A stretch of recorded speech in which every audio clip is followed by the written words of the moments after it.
So guys welcome back to micro classes.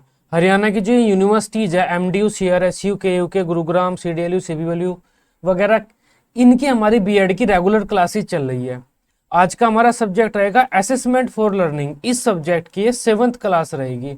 आज का हमारा टॉपिक रहेगा आकलन या मूल्यांकन करने की विधियां या तकनीक। हम इन्हें तकनीक भी कह देते हैं कि बच्चों का आकलन करने की कौन कौन सी तकनीक है या बच्चों का मूल्यांकन करने की कौन कौन सी विधियां हैं, सेम रहने वाली हैं। 8-10 तकनीकों की बात करेंगे आज हम इस क्लास में। अब देखो इंपॉर्टेंट क्वेश्चन है ये, लॉन्ग में भी आता है आपसे, शॉर्ट में पूछ लेंगे। लॉन्ग में तो आपसे ऐसे ही पूछ लेंगे कि आकलन क्या है, उसके जो अलग अलग तकनीकें हैं बच्चों को आकलन करने की, उनकी व्याख्या कीजिए तकनीकों या उपकरणों की। या फिर कोई एक या दो तकनीक आपसे पूछ लेंगे, सात संस्कार क्या होता है, जांच सूची मतलब चेकलिस्ट वगैरह क्या होता है। या इसके अलावा ये ऐसे भी आ जाता है कि एक अच्छे आकलन उपकरण की विशेषताओं का वर्णन कीजिए, मतलब एक अच्छे परीक्षण की विशेषताओं का वर्णन कीजिए। इस तरह भी ये लॉन्ग और शॉर्ट में आ जाता है। तो इंपॉर्टेंट क्वेश्चन है। बाकी जो बच्चे पेड नोट्स वगैरह की क्वेरी करना चाहते हैं, नंबर दिया हुआ है 9528219270। इस नंबर पर कॉन्टैक्ट कर सकते हैं आप। जो भी आपकी यूनिवर्सिटी रहती है उसके अकॉर्डिंग आपको पेड नोट्स प्रोवाइड कर दिए जाएंगे। अपने टॉपिक की तरफ बढ़ते हैं अब।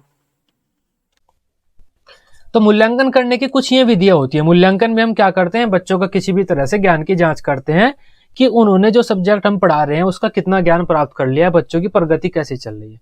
तो काफी सारी विधियां होती हैं जिनके द्वारा हम बच्चों के इस ज्ञान की जांच कर सकते हैं। जैसे परीक्षा लेकर कर सकते हैं, ऑब्जर्वेशन। इसके अलावा भी काफी सारी विधियां और होती हैं, तकनीकें और होती हैं। इनके बारे में आज हम एक एक करके डिस्कस करते हैं। सबसे पहले हमारी विधि है परीक्षा, एग्जामिनेशन। देखो ये तो सबसे प्राचीन विधि है, सबसे सरल विधि है, इसके बारे में तो आप जानते ही हैं। इसके द्वारा आप क्या करते हैं, बच्चों के ज्ञान की जांच कर लेते हैं कि किसी भी विषय का बच्चों के पास कितना ज्ञान है। परीक्षा 3 प्रकार की होती है, लिखित, मौखिक और प्रायोगिक। लिखित में आप लिखकर अपना क्वेश्चनों का आंसर देते हैं और मौखिक में आप क्या करते हैं, बोलकर क्वेश्चन का आंसर देते हैं। प्रायोगिक में आप कुछ कार्य करके दिखाते हैं। कार्य कर पाते हैं तो परीक्षा में पास हो जाते हैं, कार्य नहीं कर पाते हैं आपको नंबर उसी प्रकार कम मिल जाते हैं। तो ये हमारी परीक्षा होती है। परीक्षा मूल्यांकन की सबसे प्राचीन विधि है। इसमें कक्षा में पढ़ाए गए विषय के आधार पर छात्रों के समक्ष कुछ समस्याएं प्रस्तुत की जाती हैं और छात्रों को उन समस्याओं का समाधान करने के लिए कहा जाता है, जिसके आधार पर छात्रों की विषयगत योग्यता की जांच की जाती है। हम बच्चों से कुछ प्रश्न पूछते हैं, समस्याएं पूछते हैं, समस्याएं रखते हैं बच्चों के सामने। बच्चों को उन समस्याओं का समाधान करना होता है। जिस प्रकार का वे समाधान करते हैं बच्चे, उसी के आधार पर हम बच्चों को नंबर दे देते हैं और उनके आधार पर बच्चों का मूल्यांकन करते हैं। 3 प्रकार की परीक्षा होती है हमारी, रिटन होती है, ओरल होती है, प्रैक्टिकल होती है। तो आसान सी है ये बात, तो आप अपने शब्दों में भी लिख सकते हैं। नेक्स्ट है हमारे निरीक्षण, ऑब्जर्वेशन। अब मूल्यांकन करने का ये भी एक तरीका होता है कि आप बच्चों से कह दें कि आप कुछ काम करिए, कोई वस्तु बनाइए, पेंटिंग कीजिए, कुछ भी काम करिए। कोई टेस्ट दे सकते हैं आप बच्चों को करने के लिए, और उसके बाद आप बच्चों का अवलोकन करें कि कौन सा बच्चा उस काम को किस प्रकार कर रहा है, बच्चे का व्यवहार कैसा है, कितना हेजिटेटेड है वो, कितना डरा हुआ है उस काम को करने के लिए, या कितना फ्रीडम के साथ किस तरह से कर रहा है। तो इससे भी आप बच्चे के बारे में काफी जानकारी प्राप्त कर सकते हैं कि किस बच्चे की किस सब्जेक्ट में रुचि है, किस बच्चे की कैसी योग्यता चल रही है, क्या चीज बच्चा कितनी तेजी से किस तरह से समझ रहा है। तो ये हमारा ऑब्जर्वेशन होता है। देखो ऑब्जर्वेशन एक तरह से आपको ऐसा लग रहा होगा जैसे आपका वो होता है प्रैक्टिकल, लेकिन प्रैक्टिकल और ऑब्जर्वेशन में अंतर होता है। प्रैक्टिकल में आप कुछ काम करके दिखाते हैं, वो काम नहीं कर पाते तो आप फेल हो जाते हैं। लेकिन यहाँ पर आपका काम करना ज्यादा इंपॉर्टेंट नहीं होता। यहाँ पर क्या इंपॉर्टेंट होता है कि कैसे आप काम कर रहे हैं, व्यवहार वगैरह आपका कैसा है, फीलिंग आपकी कैसी चल रही है उस काम को करते हो। तो टीचर उस चीज पर ज्यादा फोकस करता है। यहाँ पर निरीक्षण में छात्रों को कोई कार्य करने के लिए दे दिया जाता है। जब बच्चे उस कार्य को करते हैं तब शिक्षक उनका अवलोकन करता है। निरीक्षण के द्वारा बालकों के सामाजिक विकास, संवेगात्मक स्थिरता, बौद्धिक परिपक्वता के बारे में जानकारी मिलती है। इसके माध्यम से बालक में विकसित रुचियों, अभिवृत्तियों, क्षमताओं, कौशलों का सही मूल्यांकन किया जा सकता है। नेक्स्ट है हमारा रेटिंग स्केल, जिसे हम निर्धारण मापनी बोलते हैं। तो रेटिंग स्केल कुछ इस तरह से होता है, एक स्केल होती है उस पर हम रेट कर देते हैं। जैसे आप कहीं खाना खाने के लिए जाते हैं तो रेस्टोरेंट वाले आपको एक रेटिंग स्केल पकड़ा सकते हैं कि आप बता दीजिए हमारा खाना कैसा था, बहुत अच्छा था या ठीक ठाक था, खराब था या बहुत खराब था। तो उसके अकॉर्डिंग आप उन्हें रेट कर देंगे अपने रेस्टोरेंट को। हमारे जो स्टाफ है उसकी सर्विस कैसी थी, सफाई कैसी रखी उन्होंने, बहुत ही बढ़िया सफाई रखी। पार्किंग की जगह हमारे यहाँ कैसी है, बिल्कुल तो नहीं लेकिन ठीक ठाक बेकार है। खाना कैसा है, खाना तो बहुत जबरदस्त है। और चॉइस ऑफ फूड, जो हमारे यहाँ चॉइस दी हुई है सबकी चॉइस वगैरह वगैरह कैसी होती है, तो वो ठीक ठाक रहती है। तो इस तरह से एक रेटिंग स्केल दे दी जाती है, उसके आधार पर हम किसी भी रेस्टोरेंट को किसी भी चीज को रेट कर सकते हैं। उससे में जो रेस्टोरेंट वाले हैं वे देखेंगे कि किस चीज में हमारी रेटिंग खराब आ रही है और उसमें में फिर सुधार कर लेंगे। तो ये भी एक तरह से रेस्टोरेंट का हमने मूल्यांकन कर लिया, अपने रेस्टोरेंट का मूल्यांकन कर लिया, नहीं कर लिया। तो इसका यूज एक टीचर अपने कोई स्कूल में भी कर सकता है, कॉलेज में भी कर सकता है। इसके लिए टीचर क्या करेगा, अलग अलग बच्चों की इस तरह से रेटिंग स्केल बना लेगा कि बच्चा विद्यालय में समय पर आता है, बच्चा मेहनत कितनी करता है, इसके अलावा बच्चे जो हमारे अनुशासन है उसको कितना पालन करता है, शिक्षकों की इज्जत कितनी करता है, इंग्लिश का होमवर्क किस स्तर तक घर से ही कर लाता है। तो एक तरह से रेटिंग स्केल एक टीचर तैयार कर लेगा। फिर बच्चे से कुछ काम करने के लिए कहेगा या अपने अनुभव के आधार पर अलग अलग टीचर अपनी उस रेटिंग स्केल को भरेंगे कि बच्चा विद्यालय रोजाना किस स्तर तक आता है, कि हाँ ठीक ठाक है, रोजाना सी आ ही जाता है, कभी कभार रहता है। तो बच्चा मेहनत कितनी करता है, बहुत ज्यादा मेहनत करता है बच्चा इसके अलावा जो अपनी डेस्क वगैरह है उसकी सफाई वगैरह कैसे रखता है, तो बिल्कुल भी नहीं रखता है। अनुशासन का पालन बच्चा कैसे करता है, तो बिल्कुल भी अनुशासन का पालन नहीं करता है। तो इस तरह से जब कई टीचर बच्चे को इस तरह रेट दे देंगे तो उस रेटिंग स्केल के आधार पर भी हम बच्चे के बारे में जानकारी ले सकते हैं कि यह बच्चा कैसा है, इसकी कैसी योग्यता है। तो रेटिंग स्केल इस प्रकार बच्चों के मूल्यांकन में सहायता प्रदान करता है। रेटिंग स्केल के द्वारा छात्रों के विभिन्न प्रगतियों परिस्थितियों में विशेषताओं का मूल्यांकन किया जा सकता है। यह बालक की किसी विशेष क्षेत्र में कुशलताओं की जांच कर सकती है तथा उनके व्यवहार की प्रगति को हम विभिन्न मात्रा में प्रस्तुत कर सकते हैं रेटिंग स्केल के द्वारा। तो रेटिंग स्केल की खासियत क्या होती है, बालक का व्यवहार कैसे चल रहा है उसे विभिन्न मात्रा में प्रस्तुत कर सकते हैं कि बहुत खराब चल रहा है, ठीक ठाक चल रहा है, और ठीक ठाक चल रहा है, बढ़िया चल रहा है, बहुत बढ़िया चल रहा है, कतई जबरदस्त चल रहा है। तो जो बालक का व्यवहार है उसे विभिन्न स्तरों में प्रस्तुत कर सकते हैं। ये जो स्तर होते हैं सामान्यतः 3, 5, 7 आदि के होते हैं। जो रेटिंग स्केल हमारी 3 की होती है, 5 की होती है, 7 की होती है जनरली। 3 में तो क्या आएगा, ठीक है, बढ़िया है या खराब है। 5 में क्या आएगा, ठीक है, बढ़िया है और बहुत बढ़िया है, या फिर खराब है और बहुत खराब है। 7 में क्या आ जाएगा, ठीक है, बढ़िया है, बहुत बढ़िया है, बहुत ही ज्यादा बढ़िया है, खराब है, बहुत खराब है, बहुत ही ज्यादा खराब है। तो इस तरह से हम अलग अलग स्तरों में रेटिंग दे देंगे। उस रेटिंग के आधार पर बच्चे के ज्ञान का प्राप्त कर लेंगे, बच्चे ज्ञान की जानकारी ले लेंगे कि बच्चे को किस विषय का कितना ज्ञान है, बच्चे के बारे में काफी जानकारी हमें मिल जाएगी जिससे हम बच्चे का मूल्यांकन कर देंगे। तो ये रेटिंग स्केल टीचर बनाता है। ये रेटिंग स्केल की तरह ही एक सूची होती है हमारी मत सूची, जिसे हम चेकलिस्ट बोलते हैं। देखो रेटिंग स्केल में तो हम क्या करते हैं, कई स्तर बना लेते हैं छोटे छोटे कि बच्चा ये जो काम है किस स्तर तक करता है, ठीक ठाक करता है, खराब करता है, बढ़िया करता है। लेकिन चेकलिस्ट में इस तरह से स्तर नहीं होते, लेवल नहीं होते। चेकलिस्ट में क्या होता है, बस यस या नो में हम उत्तर दे देते हैं कि क्या बच्चा विद्यालय में आता है तो यस, नहीं आता तो नो। इस तरह से इसमें हम लेवल नहीं बना सकते कि हाँ बच्चा इतनी सफाई रखता है, ठीक ठाक रखता है, नहीं रखता है।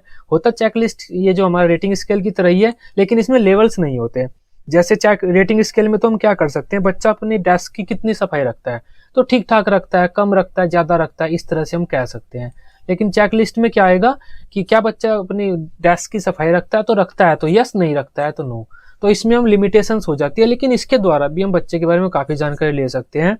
ऐसे ही हम क्वेश्चन लिखेंगे कुछ कि बच्चा विद्यालय में समय पर आता है, गृह कार्य करता है, हार्डवर्क कितना करता है, हार्डवर्क करता है, नहीं करता है, इस तरह से।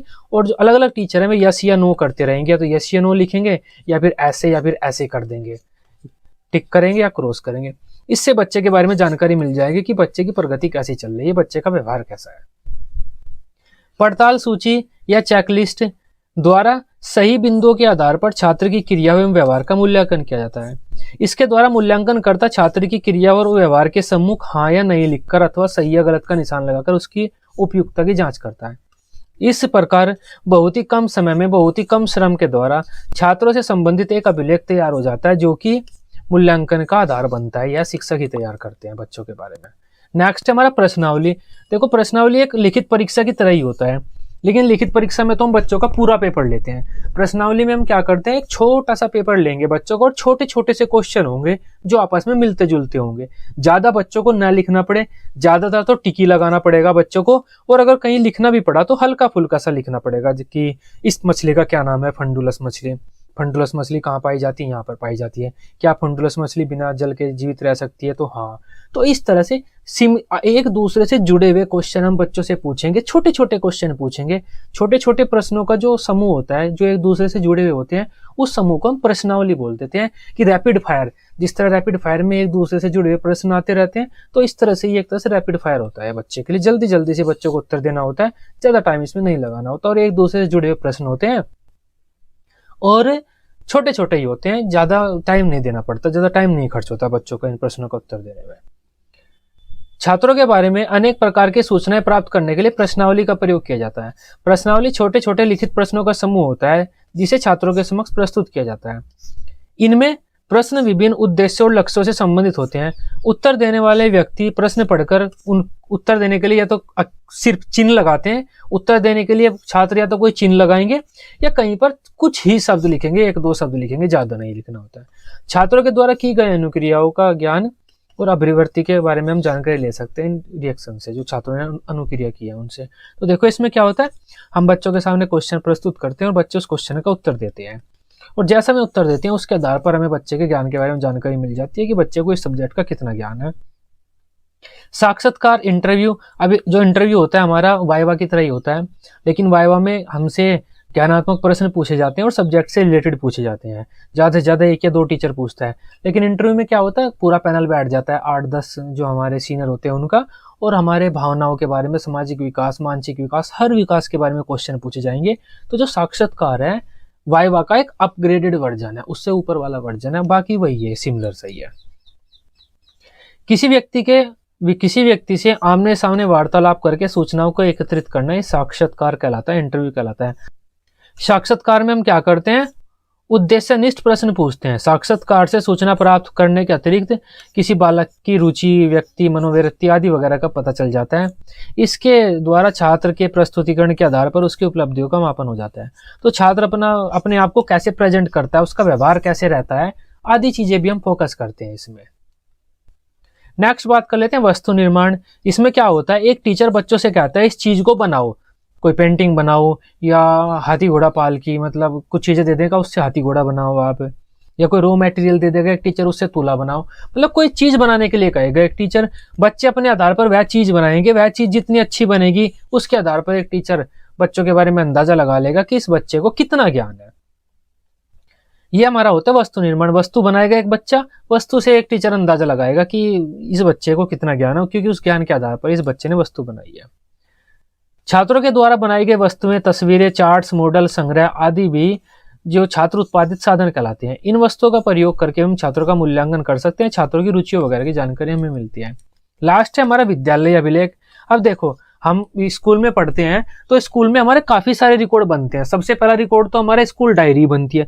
डायरी में लिखा हुआ रहता है कि आज आपका बच्चा नहीं आया, स्कूल में कहाँ था, तो मम्मी लिख देगी कि मैंने इस घर में रखा था, साइन कर देगी। तो इससे क्या होता है, बच्चे का पूरा रिकॉर्ड बन रहा है कि किस दिन बच्चा विद्यालय में आ रहा है, किस टेस्ट में बच्चे के खराब नंबर आए हैं, तो डायरी में टीचर लिखते रहते हैं।